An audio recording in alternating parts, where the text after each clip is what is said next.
Defined modulus of elasticity, प्रत्यास्थ गुणांक को परिभाषित करें। देखिए, अगर हम किसी वस्तु पर अगर बल लगाते हैं तो उसके लंबाई में परिवर्तन हो सकता है, या उसके आयतन में, या उसके शेप में परिवर्तन हो सकता है। इसी के आधार पर हम मॉड्यूलस ऑफ इलास्टिसिटी या प्रत्यास्थ गुणांक को परिभाषित करेंगे। The ratio of stress to strain is known modulus of elasticity. इसको हम ई से रिप्रेजेंट करते हैं, E equal to stress upon strain. Stress का फॉर्मूला एफ अपॉन ए होगा, स्ट्रेन का formula delta L upon L होगा। यहाँ पर एफ जो है वो रीस्टोरिंग फोर्स है, और ए जो है एरिया है, क्षेत्रफल है। डेल्टा एल तार की लंबाई में परिवर्तन है, और कैपिटल एल तार की मूल लंबाई है। फोर्स या रीस्टोरिंग फोर्स का मात्रक यूनिट न्यूटन, एरिया का unit metre square, delta L का यूनिट मीटर एंड एल का यूनिट मीटर होगा। तो मीटर से मीटर कैंसिल हो जाएगा, तो हमें यूनिट मिलेगी newton upon metre square. Hindi में प्रत्यास्थ गुणांक को परिभाषित करें। प्रतिबल व विकृति के अनुपात को ही प्रत्यास्थ गुणांक कहते हैं। E इक्वल टू प्रतिबल अपॉन विकृति। तो प्रतिबल और विकृति दोनों ही एक ही साथ होगी। प्रतिबल और विकृति का जो अनुपात होता है वही प्रत्यास्थ गुणांक है। यहाँ प्रतिबल का फॉर्मूला आंतरिक प्रतिरोध बल F अपॉन क्षेत्रफल अपॉन डेल्टा एल तार की लंबाई में परिवर्तन अपॉन एल तार की मूल लंबाई, और मात्रक बनेगा इसका न्यूटन अपॉन मीटर स्क्वायर। बल का मात्रक न्यूटन, क्षेत्रफल का मात्रक metre square. Okay, write the types of modulus of elasticity. प्रत्यास्थ गुणांक के प्रकार को लिखिए। देखिए, प्रत्यास्थ गुणांक तीन प्रकार के होंगे। Young modulus of elasticity, Young प्रत्यास्थ गुणांक, बल्क मॉड्यूलस ऑफ इलास्टिसिटी या वॉल्यूम मॉड्यूलस ऑफ इलास्टिसिटी, जिसको हम हिंदी में आयतन प्रत्यास्थ गुणांक बोलेंगे, share modulus of elasticity, rigidity, अपरूपण प्रत्यास्थ गुणांक या ढरता गुणांक। देखिए, यंग मॉड्यूलस लंबाई के परिवर्तन के बारे में बताएगा, बल्क मॉड्यूलस आयतन के परिवर्तन के बारे में बताएगा, और शेयर मॉड्यूलस किसी भी वस्तु के रूप या शेप के परिवर्तन के बारे में बताएगा। तो हमें इन तीनों को डिफाइन करना होगा। तो सबसे पहले हम डिफाइन करेंगे नेक्स्ट क्वेश्चन।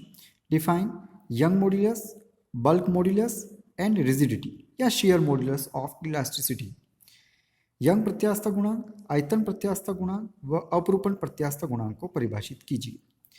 देखिए, यहाँ पर एक तार है, इस तार की लंबाई कैपिटल एल है, और जब हम इसके ऊपर वजन लगाते हैं तो तार की लंबाई में परिवर्तन आ जाता है, इसको हम बोलते हैं डेल्टा एल।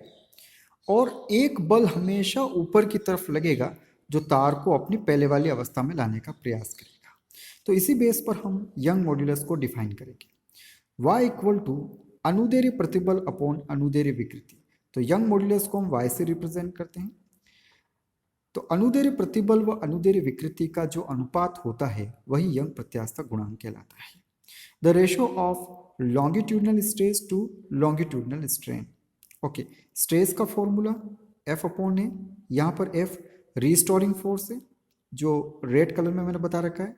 जब वजन लगाएंगे तो एक फोर्स बल हमेशा तार को अपनी पहले वाली अवस्था में लाने का प्रयास करेगा, इसको हम बोलेंगे F। ए एरिया, तार का क्षेत्रफल, डेल्टा एल तार की लंबाई में परिवर्तन, और कैपिटल एल तार की जो मूल लंबाई थी या ओरिजिनल लेंथ थी। एफ का फॉर्मूला एम इंटू जी, एम मास है, जो भी वेट लगाया उसका मास, जी ग्रेविटी है, और ए एरिया पाई आर स्क्वायर, यहाँ पर आर तार की त्रिज्या या रेडियस को बताता है, upon delta L upon L.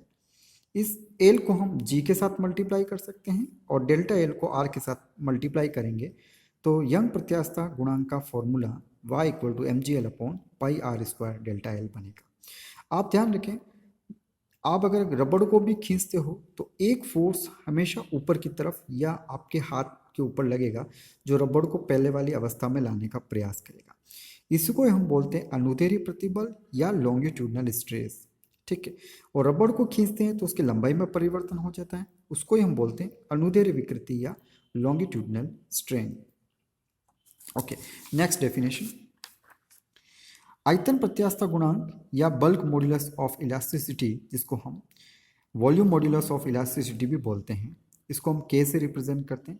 के बराबर आयतन प्रतिबल अपॉन आयतन विकृति का जो अनुपात होता है वही आयतन प्रत्यास्थता गुणांक कहलाता है।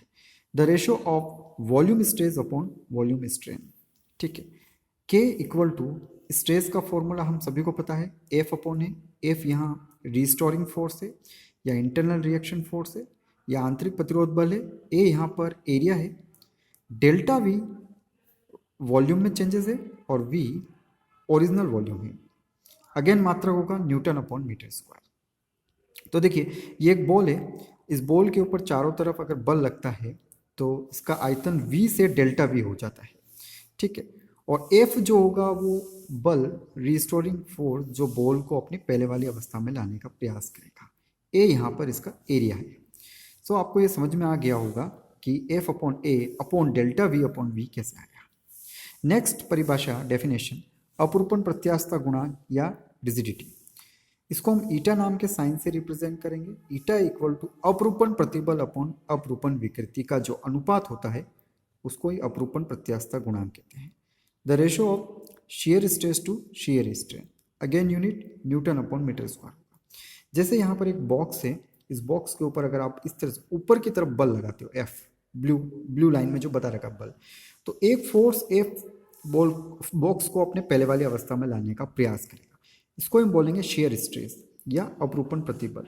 और जो बॉक्स के ऊपर बल लगाया है एफ ये ब्लू में, इसको हम बोलते हैं अपरूपण विकृति या shear स्ट्रेन।